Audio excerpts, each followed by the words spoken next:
Hey there, and welcome to another episode of the Akin Show.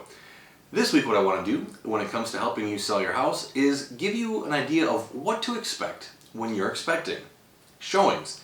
When it comes to getting your house sold, people are going to have to come and see it, and that's what we call a showing. And so I want to give you advice and tips on what you can do to be the most prepared for it and have the most success with your showing. So why do we do them? Simply put, showings lead to offers. Very few homes are bought sight unseen, and so what we really want to do is give people an idea and give them a chance to really connect with your property so that they can envision themselves in the space.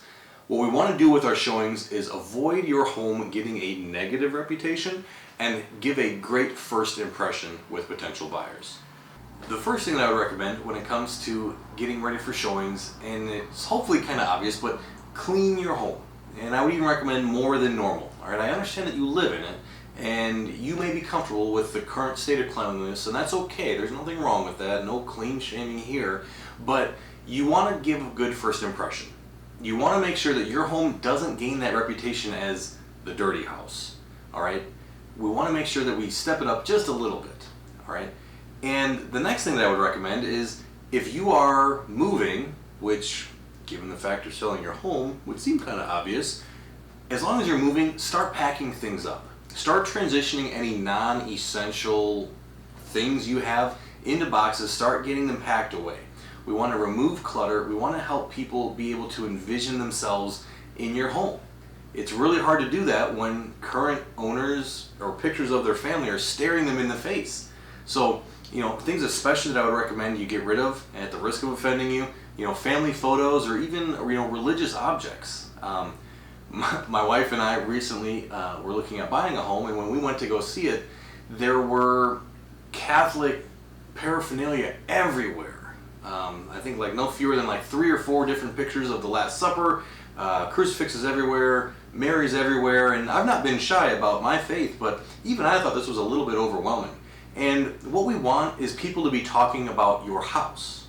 We want them to be talking about what they can do with it, how they envision themselves in it. We don't want them talking about your stuff. So as long as you're going to be moving, you might as well start packing and getting those non-essentials out of the way.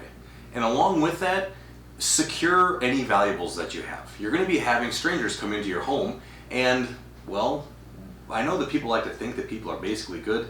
You can't bank on that. So if you have anything valuable out that could be easily taken, I would recommend that goes in those boxes that you're packing away. So what do you do with all the stuff that you're packing away? Well, if you put it in boxes, if you have it out in your garage or you have a shed or something like that, just to get it kind of out of the way, then it's not going to be in the way, it's not going to be a distraction while people are looking through your house. The next thing that I want to make you aware of is that you are in charge of the showing schedule.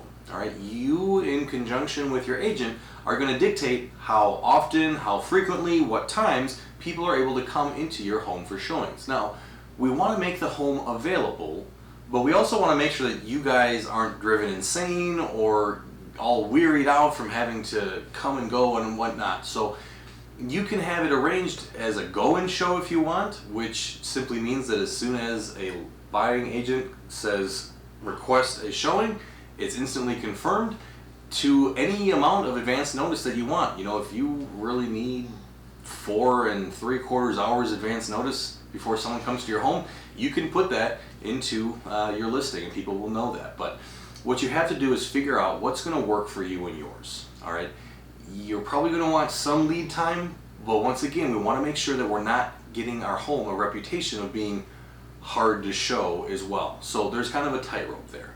And also, when it comes to the showing schedule, I would recommend that you give yourself some margin.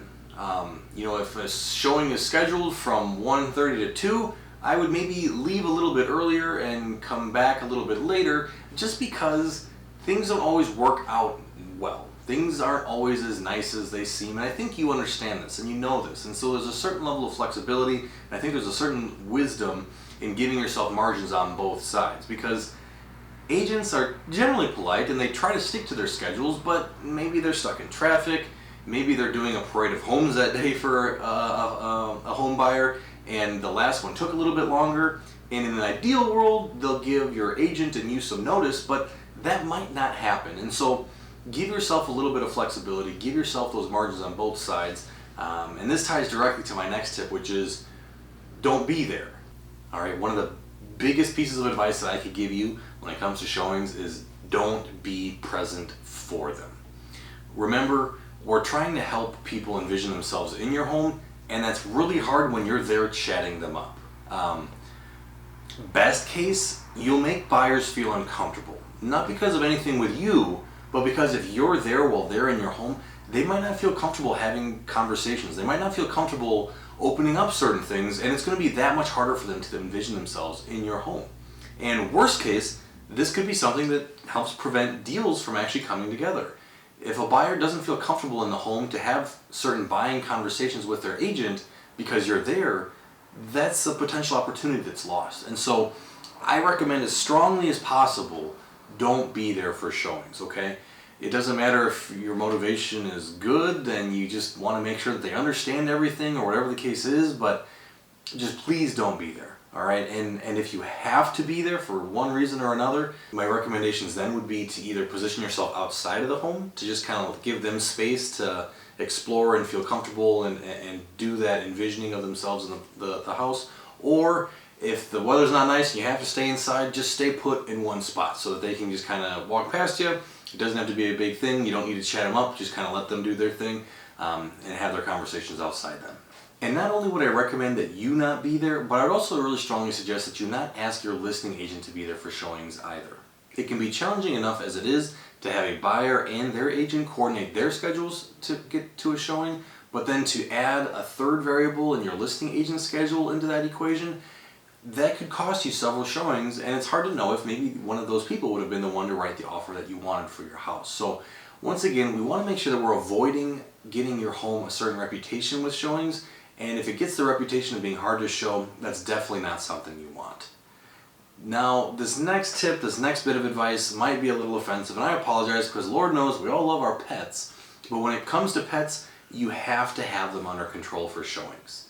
They need to either be kept somewhere or kept under control or whatever the case might be, because pets and buyers, sometimes it's kind of a tricky combination. You know, if you put yourself in the buyer's shoes and they're walking up to a home that they really love and then they're greeted by a loud, aggressive barking, that does something and that causes them to disconnect from the home. You know, my recommendation would be to just, if you're leaving the house, just bring your pets with you. I'm sure that they won't mind spending a little time with you outside of the house. And the last thing that I want to leave you with when it comes to showings is that you have the option to receive feedback from showings that come through your house. And this can be a very valuable tool both for you and your agent.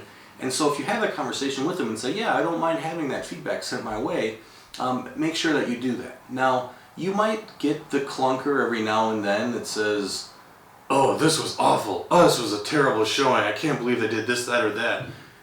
That's fine. You're going to get those. However, I would encourage a spirit of cooperation, because if those kinds of negative feedback are continually given and that becomes a pattern, you may need to change something. If you keep hearing over and over and over again that there's some kind of a smell, you might need to look into it. If you keep hearing over and over and over again that the people think the property is too highly priced, you may need to look at coming down in price. So the big thing that I want to leave you with here is to keep your eyes on the prize. When it comes to showings, they can be very tiresome. All right, it can be a real hassle to get everybody packed up, come back on a short notice or whatever the case might be. And so what I would encourage you to do is keep your eyes on the prize. The goal is to sell your home, and this is something that's going to be instrumental in that process. All right. Don't become disheartened, don't become discouraged, don't become downtrodden. This is a hard step, but necessary step in getting your home sold, which is what you want. So if you have any other questions about showings or anything like that, feel free to leave a comment below. You know, the channel always appreciates any kind of love that you'll show. Any likes, shares, subscribes, just to keep up to date on future videos coming out. That'd be great. I appreciate it, the channel appreciates it. But otherwise, I'll talk to you guys next week. And as always, I love you. Peace.